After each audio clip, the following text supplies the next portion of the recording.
Chers amis, nous commençons la traversée de l'Exode maintenant. Après avoir vu comment Israël arrive en Égypte, il s'installe dans ce pays et le peuple grandit, Pharaon les réduit en esclavage. Nous connaissons bien cette histoire.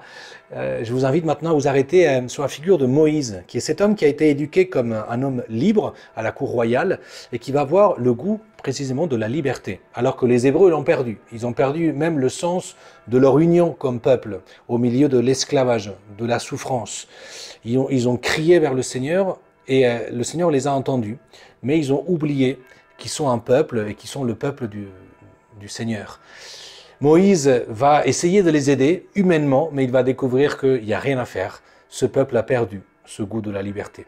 Il va partir d'Égypte, aussi par peur de Pharaon, et c'est Dieu lui-même qui viendra le chercher et lui confier la mission de libérer le peuple d'Israël, et Moïse va se retrouver entre Dieu qui l'appelle et le peuple qui refuse cette liberté et ce Dieu libérateur, et ce peuple qui se plaint de la misère de la libération même. Et Moïse va ainsi le conduire jusqu'au désert, jusqu'au moment où Dieu va faire ce grand miracle de la traversée de la mer Rouge. Et c'est précisément à ce moment-là, quand Dieu va tendre la main vers le peuple d'Israël et qu'Israël va saisir cette main, qui est la seule qui peut les sauver, qu'Israël va expérimenter l'amour de Dieu.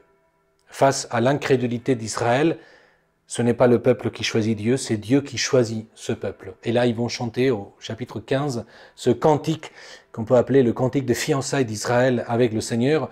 Et toute l'histoire d'Israël sera comme une tension pour essayer de garder cet amour des fiançailles. Nous nous arrêterons après le chapitre 15 pour reprendre le si cher prophète Jérémie, avec lequel nous avions commencé cette aventure de lire la Bible en un an.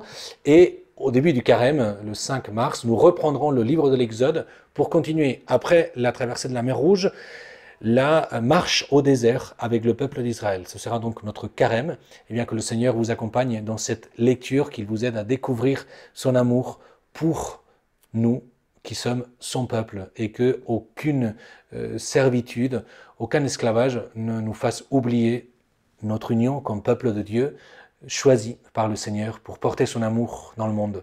Que le Seigneur vous bénisse.